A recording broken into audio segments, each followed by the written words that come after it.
So hello everyone and welcome back to my channel. इतने दिनों के बाद डेली अपलोड कर रहा हूँ और अगर आज की वीडियो में मज़ा नहीं आया तो मैं पक्का पैसे वापस कर दूंगा। तो हमारी आज की वीडियो का टॉपिक है हॉरर मूवीज़।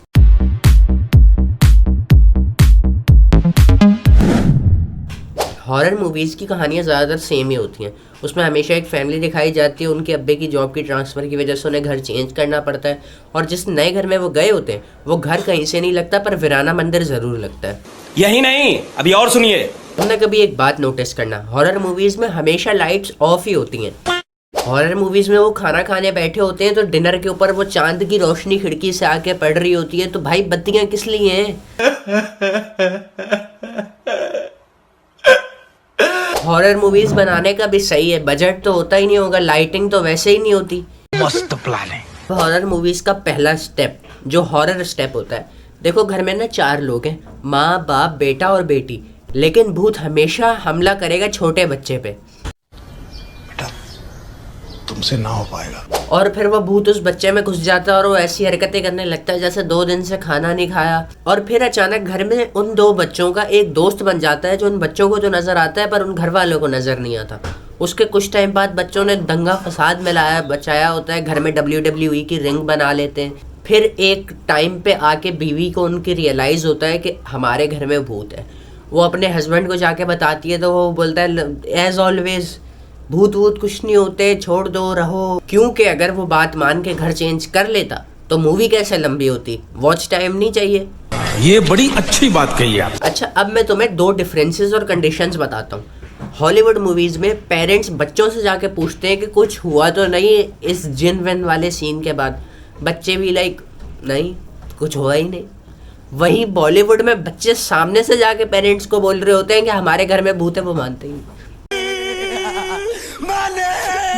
इन खंडर घरों में हमेशा एक खंडर बेसमेंट जरूर होता है और उस बेसमेंट के सामने ना जरूर या तो किचन या वॉशरूम होता है कि रात को उस टाइम बंदा वहां जाए ही जाए। तो ऐसे ही बीवी जाती है वॉशरूम और रात में उनको मिल जाती हैं आंटी जी रख देती हैं उनके चंड। तो फिर वो आके अपने हस्बैंड को 5 छपी हुई उंगलियां दिखाती है तो वो बोलता है एलर्जी है यार। कैसे लोग रहते हैं यार यहाँ पर। मेरी भूतों की कम्युनिटी से गुजारिश है कि इन जैसे लोगों को ना वॉशरूम में घुस के मारा करो ताकि ये भाग भी ना पाए।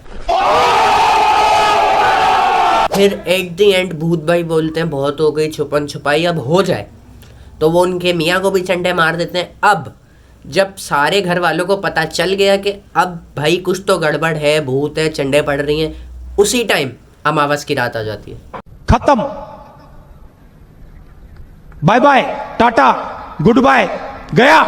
उसके बाद अलग ही सीन बन जाता है, पड़े हुए बर्तन गिरने लग जाते हैं, जमीन फट जाती है। और फिर घर में से किसी को याद आता है कि क्यों ना हम किसी बाबे को बुलाते हैं। देन जब फिर वो जिन निकालने वाला बाबा घर में आता है और वो बेसमेंट में जाता है तो भाई बाबे को भी चंडे पड़ जाती हैं। फिर बाबा कहता है कि मैं था बाबा लाइट, अब मेरा गुरु बाबा प्रो मैक्स, मैं उसको बुलाऊंगा, वो तुम्हारे जिन निकाल के देगा। अब तकरीबन एंड आ ही जाता है और फिर जैसे तैसे वो बाबा प्रो मैक्स उनको बोतल में बंद करके बेसमेंट में रख देता है, बाहर से ताले मार देता है और बोलता है कोई इस ताले को नहीं खोलेगा। यहाँ हो जाती है मूवी खत्म। लेकिन वीडियो खत्म नहीं होती क्योंकि इसके बाद आएगा पार्ट 2। वो जो बच्चे होते हैं वो बड़े हो जाएंगे, उनकी शादी हो जाएगी, फिर इनकी जो बहू आएगी वो जाके बेसमेंट का दरवाज़ा खोल देगी और फिर दोबारा वही सब शुरू।